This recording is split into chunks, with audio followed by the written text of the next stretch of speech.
Friends, మీరు mutual ఫండ్లలో పెట్టుబడి పెడుతున్నారా? అయితే ఇప్పుడు ప్రస్తుతం ఉన్నటువంటి పరిస్థితులకు అనుగుణంగా మనకు ఈ ఫ్లెక్సీ క్యాప్ ఫండ్స్ అనేవి వచ్చినాయి ఫ్రెండ్స్. సో అవి మంచి రిటర్న్స్ ఇచ్చేటటువంటి అవకాశం అయితే ఉందన్నమాట.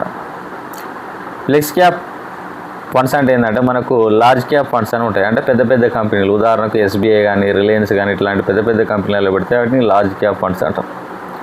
సో వాళ్ళ పెట్టుబడి పెట్టామనుకో లాస్ అయ్యేటటువంటి అవకాశాలు చాలా తక్కువగా ఉంటాయి.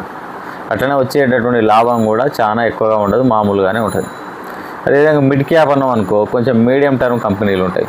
సో దాంట్లో మనం పెట్టుబడి పెడితే వచ్చిన లాభం ఎక్కువనే వస్తుంది, ఒకవేళ నష్టం వచ్చినా ఎక్కువనే వచ్చేటటువంటి అవకాశం అయితే ఉన్నది ఫ్రెండ్స్.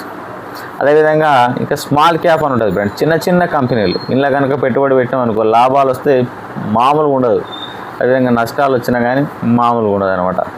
అవి స్మాల్ క్యాప్ కంపెనీలు అనమాట. అయితే మనకు ఈ ఫ్లెక్సీ క్యాప్ ఫండ్స్లలో అన్నీ ఓపెన్ ఎండెడ్ ఫండ్స్ అనమాట. ఓపెన్ ఎండెడ్ అంటే ఏంటంటే ఎప్పుడైనా పెట్టుబడి పెట్టచ్చు, ఎప్పుడైనా తీసుకోవాలనుకుంటే తీసుకోవచ్చు అనమాట. సో దీంట్లో ఎంట్రీ ఎగ్జిట్ అనేది ఎన్ని రోజులు ఖచ్చితంగా ఉంచాలన్నటువంటి రూల్ అనేది ఉండదు ఫ్రెండ్స్. అయితే ఈ ఫ్లెక్సీ క్యాప్ ఫండ్స్లలో ఉన్నటువంటి బెనిఫిట్ ఏంటంటే, మనం మ్యూచువల్ ఫండ్లలో పెట్టుబడి పెట్టినప్పుడు అందులో ఒక ఫండ్ మేనేజర్ ఉంటాడు. ఆయన ఏం చేస్తాడంటే మనకు ఏడ పెట్టుబడి పెడితే ఏది ఎక్కువ లాభం వస్తుందో చూసి అక్కడ పెట్టుబడి పెడతా ఉంటాడు. మనం స్టాక్ మార్కెట్ని అనాలిసిస్ చేయాల్సినటువంటి అవసరం అయితే లేదనమాట.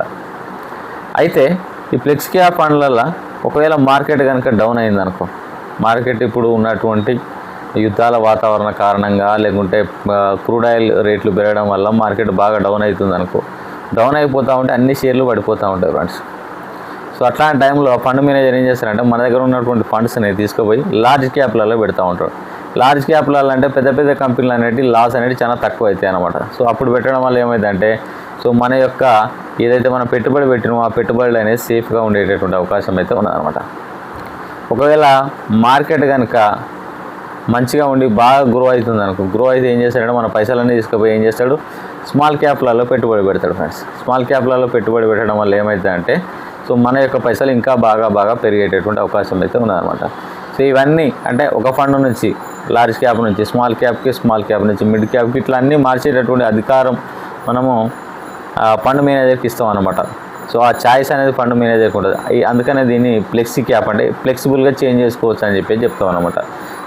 సో ఆ క్యాప్లో పెడితే మనకు మంచి రిటర్న్స్ వచ్చేటటువంటి అవకాశం అయితే ఉన్నది. కాబట్టి సో మీరు కూడా మ్యూచువల్ ఫండ్లలో పెట్టుబడి పెట్టేటప్పుడు ఫ్లెక్సీ క్యాప్ ఫండ్లలోనే పెట్టుబడి పెట్టండి ఫ్రెండ్స్.